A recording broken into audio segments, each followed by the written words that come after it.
Boa tarde a todos. Boa tarde. Boa tarde, Piton, Jason. Obrigado por aceitar o nosso convite e estar aqui hoje conosco nesse segundo podcast da Retlox. É um prazer recebê-lo. É um grande prazer estar aqui contigo também. Né? Muito obrigado. E espero que a gente possa bater um bom e longo papo, né? Com toda a sua experiência de 50 anos, quase, né? Quase. 45 anos de chão na indústria da área da borracha. Da borracha. O jeito tem os seus mais de 25. Eu estou 30, beirando os 45, então tá bom, né? Estamos numa média boa. Uma média boa. Vamos falar de uma média mais baixa para não falar a nossa idade, que vai ficar chato. Mas tem um tempo bom para trocar umas figurinhas aí. Né? Então, Piton, nós hoje gostaríamos de abordar o assunto referente a mais revestimento de cilindro. Vamos falar também de borracha em geral, sim. Né? Obviamente. Vamos bater um papo aí sobre... Aproveitando o seu longo e profundo conhecimento nessa área, né? Você sabe que nós atuamos aí há mais de 33 anos, substituindo a cura convencional por peroxídica, né? E agora, com o advento das novas restrições e normativas internacionais relacionadas à VOC, à NR15 e também a questão de toxidez da cura sulfídrica, né? Trocar uma ideia aqui da sua opinião desse momento, né, dessa momento de transição, de evolução do mundo da borracha. Como é que você vê esse mercado? Esquecendo a guerra, né? Vamos deixar a guerra para lá. Vamos deixar a guerra para lá. Como é que você vê esse momento da nossa indústria da borracha aqui no Brasil? A indústria da borracha, né, ela passa por uma série de transformações, né, e de evolução, né, dos produtos, dos polímeros e tal. Apesar da cura sulfídica, né, a cura à base de enxofre, ser praticamente, no setor de revestimento de cilindros, ela é praticamente dominante, principalmente, né, na questão de rolos de alta dureza, indústria de papel, né, mas o peróxido vem aos poucos tomando, né, o caminho, né? Legal, você mencionou alta dureza, né? E a gente sabe disso porque alguns clientes nossos falam desse aspecto, né? Alguns até que usam peróxido usam muito coagente para atingir a dureza nitrílica. Sim. E tudo isso. Agora, não haveria condição de fazer um tipo ebonite com peróxido? Porque nós desenvolvemos várias fórmulas no mercado da borracha, principalmente na área de solas, né? Onde se requer uma dureza de 90 a 95 pontos Shorian, né? Então, isso não serviria para esse que busca alta dureza? Quanto seria essa dureza no revestimento de cilindro? Essa alta dureza, esse ebonite? Na verdade... ou quase ebonite. Ou quase ebonite. Na verdade, dureza acima de 90 a 95... Eu já formulei, já consegui com peróxido com agente e com resina de alto teor de estireno. Sim, né? Eu consegui entre 90 e 95. Usando sílica ou usando carbonato? Como é que foi a sua... no caso usando sílica. Usando sílica. Né? Uma formação baseada em sílica, com um pouco de carbonato também. E como carga de enchimento. Uma quantidade de coagente grande, né? Eu cheguei a ter formulações acima de 80 pontos com mais de 10, uma faixa de 10 a 11 PHR de coagente, né? Sim. Inclusive o Retilink, produto vosso. Opa, que bom. Porque o pessoal fala em trim, né? Trim. Muita gente ainda conhece, o pessoal antigo fala muito em trim, né? É verdade. E eu, como já desenvolvi vários produtos com o Retilink, né? E eu tenho uma simpatia e uma fidelidade até com a Retlox, né? Que já usei vários produtos e sempre fui bem atendido, inclusive, né? Muito obrigado, que bom. É nossa obrigação. Manter uma amizade também. Só gostaria de fazer um adendo, né? Até boa tarde, obrigado pela presença aqui, uma honra, né, recebê-lo. Você falou de resinas para endurecimento, né? Sim. Então, a Retlox ela desenvolveu um produto muito específico para essa finalidade, que é base resina também, micronizada em pó, que tem o nome comercial de Retflex BRP, justamente para dar dureza e diminuir a necessidade de você carregar muito em peróxido e coagente para você atingir durezas acima de 90 pontos. Qual que é 90 pontos? Qual que é a grande vantagem? É o desgaste depois. Então você não precisa carregar muito no sistema de cura. E dessa forma você consegue aumentar muito a parte de abrasão, né, na parte do revestimento aí dos cilindros. Muito bem lembrado. Ela é baseada também em resina de alto teor de estireno? Não, é outro tipo? Ela não é base estireno, porém ela faz uma função similar a que fazem as resinas de alto estireno. Porque eu já usei também resina à base de fenólica. Né? Fenólica. Aquela SP1660 da Skinect. A famosa Skinect. Famosa Skinect. Nesse caso, o Redflex BRP ele substitui tanto a de alto estireno como a fenólica, tá? Com uma grande vantagem, que ela é micronizada, então a parte de dispersão dela no processo de mistura é muito mais fácil, muito mais rápido, e você vai diminuir o tempo de mistura para dissolver esse tipo de material na formulação. Então essa é a grande vantagem. Excelente, quero ter o prazer de testar, né? Porque nós partimos para essa solução. Como o peróxido permite a cura de saturados e insaturados, então nós podemos fazer a blenda de vários polímeros na cura, porque cura concomitantemente vários polímeros. Sim. Então, podemos lançar mão de polímeros como esse tipo, que cura com peróxido também. Então, além de curar com peróxido, ele tem uma alta dureza, ele proporciona uma alta dureza.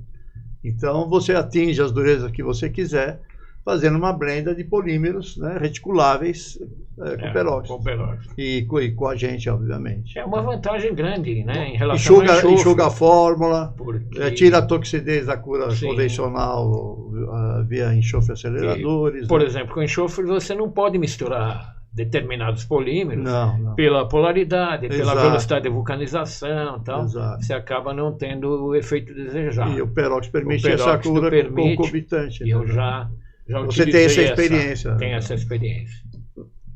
Hoje o maior mercado na área de revestimento de cilindro, insistindo nessa aplicação específica, seria os EPDMs, nitrílica, silicone. Que tipo de polímeros mais se utiliza hoje na área de revestimento de cilindro? Olha, depende muito da aplicação. A gente tem rolos que são aplicados ainda na indústria gráfica, apesar de ter diminuído bastante a quantidade de clientes no parque gráfico, porque antigamente tudo era impresso, né? A gente tinha bloco de nota fiscal, bloco de pedido, uma série de materiais aí. Hoje em dia, a maior parte é feito, né, virtualmente, a nota fiscal, é tudo, né, eletrônico. Tudo eletrônico. Mas ainda tem a parte de impressão, né, catálogos, revistas e tal. E nessa área é muito utilizada a borracha nitrílica, principalmente em baixas durezas, né? A gente chega a fazer formulações com durezas de 20 a 25 shore e tal, para a área de impressão. Eu imaginava que fosse com silicone, devido à baixa dureza. Não. O silicone no revestimento de cilindro ele é muito usado para peças que vão trabalhar com tratamento corona, né, que é um tratamento superficial no plástico para facilitar a impressão ou adesão, né? Sim. E nesse caso são utilizados rolos revestidos e camisas também, que são tubos de silicone. Né? E para peças que vão trabalhar com contato por exemplo, emenda de plástico para alta temperatura e tal. E o EPDM também ele é muito utilizado na área de plásticos, né? Na área de extrusão de plásticos, que muita empresa tem... Por causa da temperatura? Não só pela temperatura, porque muita empresa tem um equipamento gerador do ozônio para tratamento resistência ao ozônio, óbvio. Né? Próximo da região onde vai o cilindro. Então, se você faz um cilindro de nitrílica, por exemplo, ele craqueia tudo. E aí tem na área da indústria têxtil também, né? Se utiliza EPDM nitrílica também, vai muito na indústria têxtil, muita peça com efeito antiestático, né, para não gelar estática, e ainda se usa bastante natural com SBR e tal, na área da indústria de papel também, né? Então, dependendo da aplicação. da aplicação, então se usa bastante. Neoprene também na área de siderúrgica, né? Tratamento de chapas metálicas, se usa bastante neoprene. Então, basicamente, no revestimento de cilindro, a gente usa EPDM, neoprene, natural, nitrílica, silicone e, em muitos casos, também até o Hypalon, né? O CSM. Sim, CSM. E está entrando alguma coisa de borracha termoplástica nessa área de revestimento de cilindro? Ou você vê isso com uma certa dificuldade em função do processo?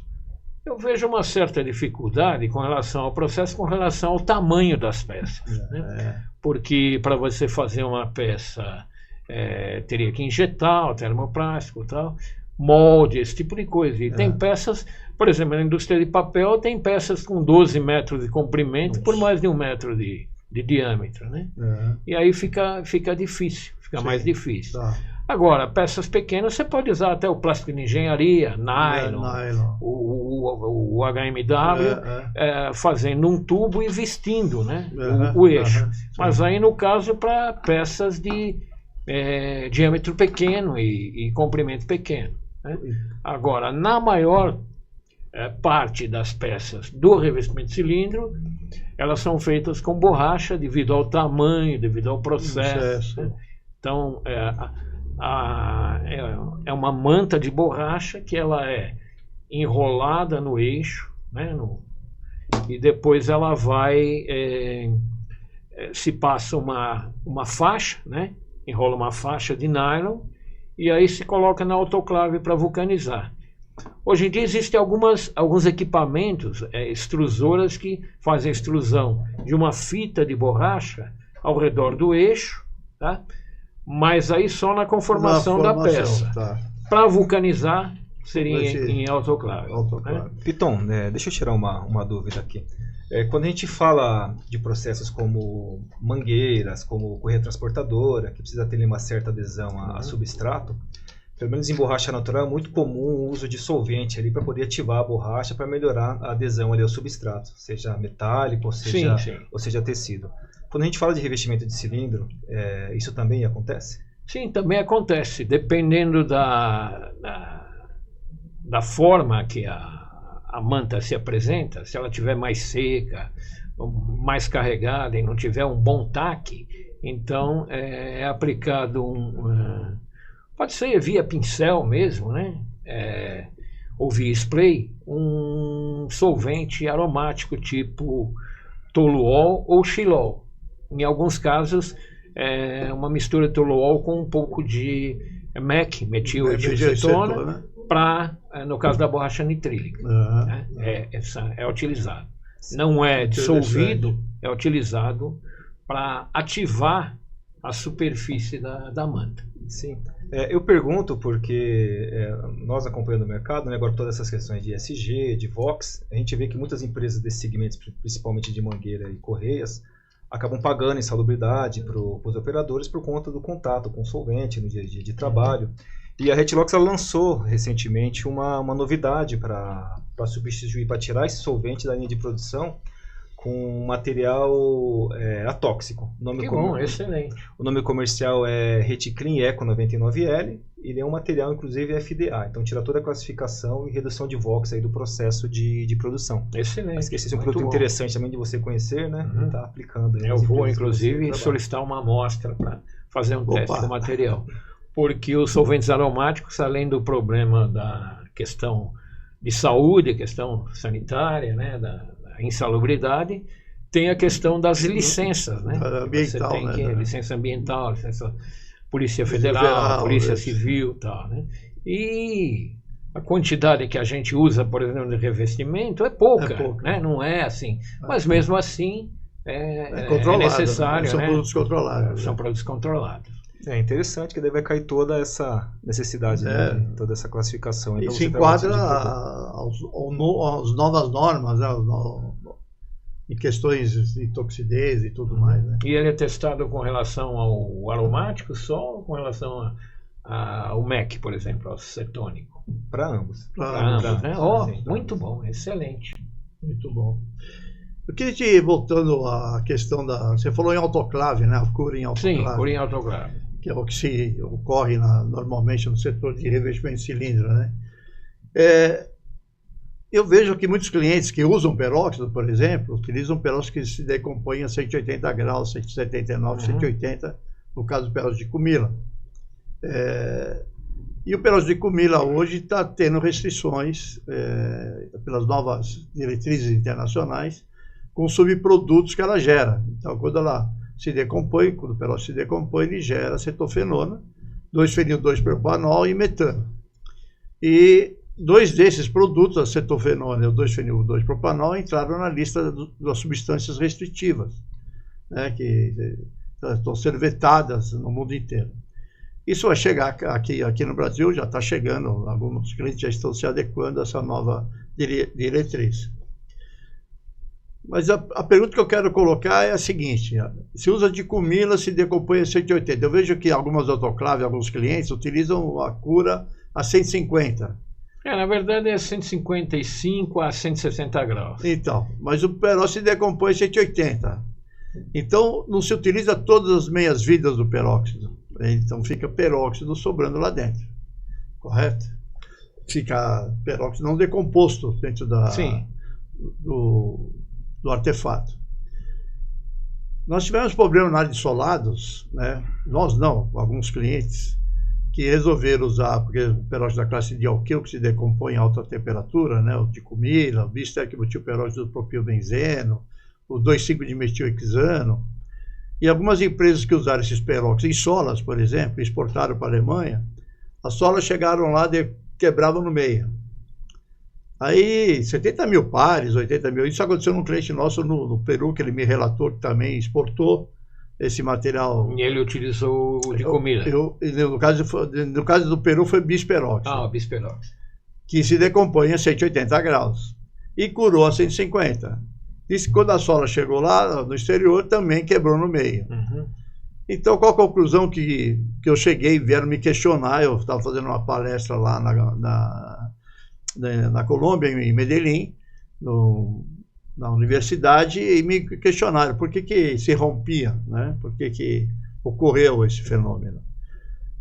Então, na minha opinião, e você como um bom químico, vou pedir para que você analise a profundidade disso. Ficou muito peróxido não decomposto lá dentro, sendo atacado, levando, digamos assim, pancada de algumas substâncias ácidas, algum tipo de óleo de processo, enfim. E ele foi se transformando em hidroperóxido. E o hidroperóxido degrada a borracha, decompõe a borracha, por isso a sola quebrava no meio. Existe o risco de acontecer isso no revestimento de cilindro? Esse fenômeno? Olha, geralmente, a gente, já há muito tempo, a gente acostumado a usar o de Comila e tal, eu sei da situação que fica, né, peróxido não decomposto, sem usar todas as meia-vida dele. E eu tive, algum tempo atrás, um problema com borracha nitrílica. Né? Com o EPDM nunca tive, com o silicone nunca tive, com neoprene também nunca tive. Agora, com a borracha nitrílica, o cliente, a peça saiu boa, dureza boa, tudo bem, aprovada, testes aprovados. Só que no estoque, ela parada lá na empresa, foi levando quando ele foi utilizar, ela estava toda cheia de tipo fissuras, né? Parecia que tinha arranhado a peça, tá cheia de micro fissuras, né? E realmente eu concluí que foi o peróxido que não reagiu, acabou, né?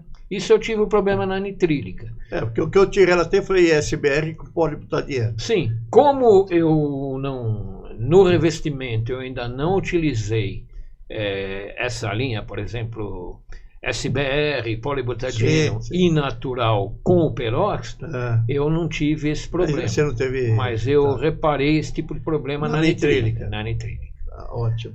Piton, só pegando um gancho na pergunta do D'Angelo, relacionado à temperatura real ali de cura de vulcanização, com as temperaturas de decomposição ali dos peróxidos orgânicos que são utilizados aí no processo de cura de elastômeros diversos.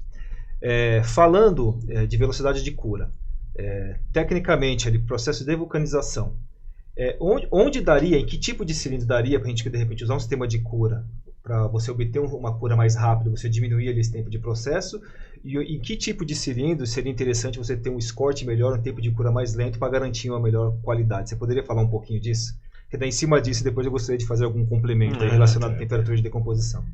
Na verdade, na maioria dos casos, seria interessante você ter essa redução no tempo, no escorte, com segurança. Tá? E seria bem interessante. E até pela questão de que a cura peroxídica reduz uma série de aceleradores, de agentes de vulcanização, tipo enxofre, doador de enxofre e tal. Isso aí seria uma vantagem. Sim, né? Você reduz VOX e elimina a nitrosamina do sistema de cura, né? Dos compostos em geral, dos produtos em geral. O empresário reluta um pouco porque ele compara o preço, por exemplo, do enxofre com o peróxido. Né? Mas é aí que eu ia chegar. É um paradigma. Né? Que compra preço e acaba ficando com um processo muito mais caro. O que acontece? Você olha a ponta ali da cadeia e acaba não avaliando o processo como um todo. E o processo acaba ficando caro por conta de você ter aí muitas matérias-primas para pesar, para misturar, um tempo de cura longo. Eu perguntei dos tempos de cura porque tanto para as borrachas orgânicas, aí, PDM, natural, SBR e afins, e como para o silicone, nós temos peróxido na nossa linha com temperatura de decomposição mais baixa. Você falou em 155, 160, não é isso? 155 seria 155, ideal. O D'Angelo citou o exemplo do peróxido de cumila que decompõe ali a 179 e 180 graus de temperatura. Para as borrachas orgânicas, nós temos a linha TC, que é Retilox TC40SHP, TC40ZP, TC40SZ, que ela tem temperatura de decomposição de 160 graus. Na prática, lá na autoclave, você vai conseguir reduzir aí no mínimo 30%, sendo assim muito conservador. Dá para chegar até 50% de redução de tempo de cura.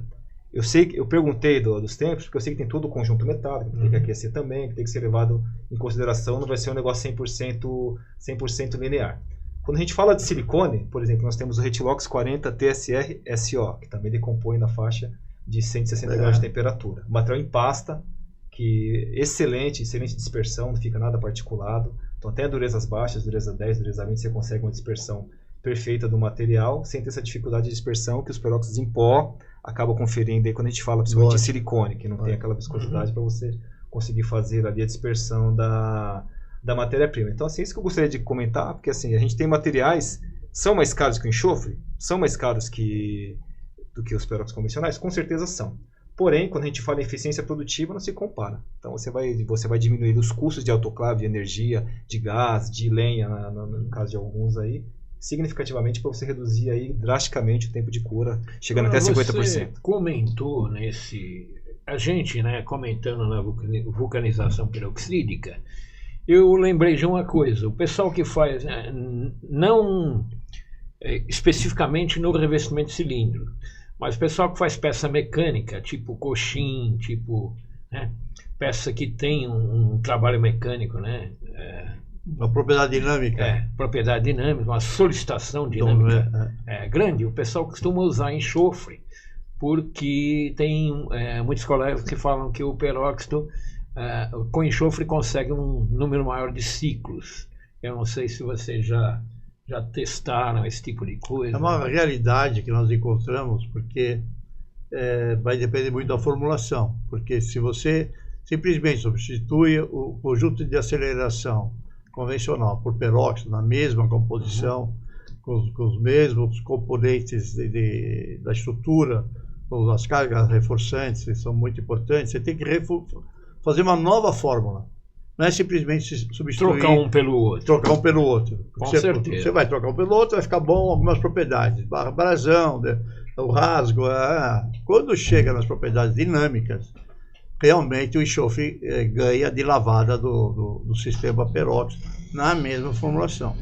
Então nós temos que ver qual é a especificação, qual é a condição de trabalho, qual é a especificação exigida no caso de propriedades dinâmicas, e nós vamos ajudar o cliente a fazer uma formulação nova, adequada àquela propriedade. Como eu te falei antes, o peróxido permite a cura de saturados e insaturados. Então, por exemplo, em coxim se usa muito a natural, né? Me corrija se eu estiver falando bobagem. Com certeza. Então, se eu faço uma blenda com EPDM, eu coloco 20 partes, 25 partes de EPDM na natural, eu vou melhorar muito as propriedades físicas finais, eu vou ter melhores condições, vou ter resistência ao ozônio, vou ter isso, vou ter aquilo, e vou ter melhor, veja bem, porque tem EPDMs e EPDMs, né? Uhum. Tem o codieno, tem vários terceiros monômeros, né? Tem que é melhor, que consome menos peróxido, que é o me fugiu agora, pouco usado no Brasil, mas é um terceiro monômero que não é dieno, não é o do dieno. Não é o dieno. Não é o dieno. Então ele consome muito menos peróxido. Então, quando a gente fazemos esse rebalanço, né, de polímeros na formulação, não usando só natural, entra com um pouco de EPDM, a gente ganha várias propriedades, né, várias características, e de reticulação, inclusive. Podemos usar a combinação com alguns coagentes específicos para atingir as propriedades. Por quê? A rede, você sabe disso melhor do que nós, a rede do enxofre, da cura com enxofre é uma rede. Sim. E peróxido é aquela fixo, né? Carbono. E nós modificamos os peróxidos de tal maneira que a gente está conseguindo obter a mesma rede de ligações do sistema enxofre. Por isso, consegue propriedades mecânicas melhores. Então, nós temos que ajudar o cliente, né, na reformulação para que a gente se consiga chegar às mesmas propriedades, mas vai ter um resultado muito superior ao enxofre aceleradores e uma peça muito mais moderna, com resistência ao ozônio, etc, etc. Então, isso é possível, sim, né? Mas já passamos por esse caos, vamos dizer assim, né? Já apanhamos para aprender. Eu imagino. Porque peróxido é muito novo, né? Enxofre a cura com enxofre tem 100 anos 100 ou mais. Anos, mais 100 desde anos, da época de Charles Goodyear e tal, né? E o peróxido começou em 50, na década de 50, com silicone, veio gatinhando aí até a década de 70, 80. Bem mais recente. Muito mais recente. E só agora está começando a pôr a cabecinha, acordar, né? Exatamente. Existe aí uma série de possibilidades que a gente vem estudando, a gente vem pesquisando ao longo dos anos para atender essas novas solicitações, né?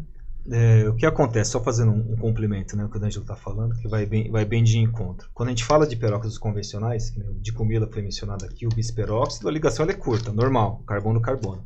Porém, os especiais, os modificados, que é a especialidade da Retilox, a gente consegue alongar essa ligação. Por isso que a gente consegue ganhar em propriedade dinâmica. Então, por isso que a gente consegue aí resultados... porque a vantagem do enxofre é exatamente a ponte de enxofre, a forma da rede. Sim, exatamente. Tem o enxofre no meio ali, fica a ligação mais longa, tudo, e você ganha, né, principalmente em flexibilidade para esse tipo de aplicação, coisa que com os modificados e os especiais a gente consegue também chegar aí no mesmo nível. Antigamente não conseguíamos ter um alongamento maior. Né? Sim, o alongamento era menor, mais curto. Agora não, a gente consegue alongamentos até maiores do que com enxofre. Isso é importante. Evolução química, né? Exatamente. E falando em enxofre, né, não sei se nós comentamos a questão da alta dureza no revestimento cilíndrico, a questão da ebonite. Até 90 Shore, como eu comentei contigo, eu consegui com o peróxido mais coagente, mais resina de alto-estireno, de reforço. Agora, tem peças que a dureza é tipo Shore-D, tipo o plástico, né? Uhum. E aí não tem como. Até agora, o pessoal continua utilizando o enxofre na faixa até de 30 PHR em relação à borracha. Conforme o Jason colocou, o novo polímero, o Retiflex BRP, usando e abusando dele, ele tem altíssima dureza. Ele por si só já tem 90 pontos de dureza. Por si só. Ele como polímero, né? E ele é reticulável.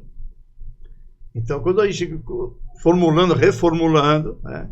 Nós não vamos pensar mais na ebonite a modo antigo, tradicional, né? Tradicional. E nós vamos fazer uma nova maneira. Nós vamos passar até de 95 pontos também. Uma cura peroxídica. Usando desses polímeros É interessante, né? Porque Diferenciados. uma formulação com 30 pH de enxofre. Não, meu Deus, é. E aquilo lá continua curando depois com a vida inteira, né? Porque Sim. vai se rearranjando. Aquilo vai que vai. Vai que vai. Não tem fim, né? Aquilo é pior que com o dia com a borracha natural. Né? Não tem meia vida, né? Não tem direto. Ela nunca atinge a meia vida. Eu queria falar um pouquinho sobre autoclave, né? Eu vi alguns clientes que enfaixam a peça para vulcanizar, né? Isso é porque, em função do sistema de aquecimento do autoclave, que é vapor direto ou indireto, o que tem influência que faz que tenha que enfaixar a peça para fazer a cura? Na verdade, o enfaixamento está ligado muito à conformação da peça. Ah, conformação. Que, por exemplo, você, dependendo do material, dependendo da dureza, se colocar só ele enrolado dentro da autoclave, ela não consegue a pressão suficiente para formar a peça. Então, o que acontece? A faixa, eu já fiz alguns testes, ela, no calor e com a água, ela acaba encolhendo. Né? Ela tem uma certa retração. E quando a gente enfaixa já com uma força, então, quando a borracha atinge o estado plástico, né? A viscosidade cai com a temperatura, antes de dar o início da vulcanização, início da cura. Então a faixa acaba comprimindo e fazendo o papel da pressão. Né? Interessante. Então nesse caso... Não é por causa se é vapor ou se é... Não. Tanto em vapor quanto em vapor direto ou indireto. Ou indireto. Ou até a gente tem hoje em dia autoclaves com aquecimento a resistência elétrica. Só que ela é com ar comprimido, a pressão é dada pelo ar comprimido e tem que haver um turbilhonamento dentro. Tem que haver uma ventoinha, um ventilador para poder circular para que o ar quente faça o papel do vapor de água, por exemplo. Se você colocar só o ar quente sem o turbilhonamento, ela fica uma estufa, né?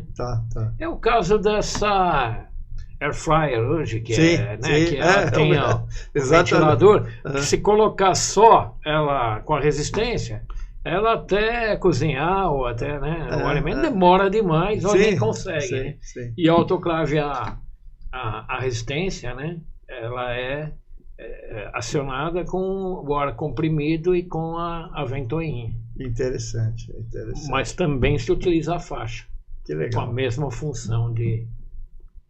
Nada como falar com o especialista, né? Pois é.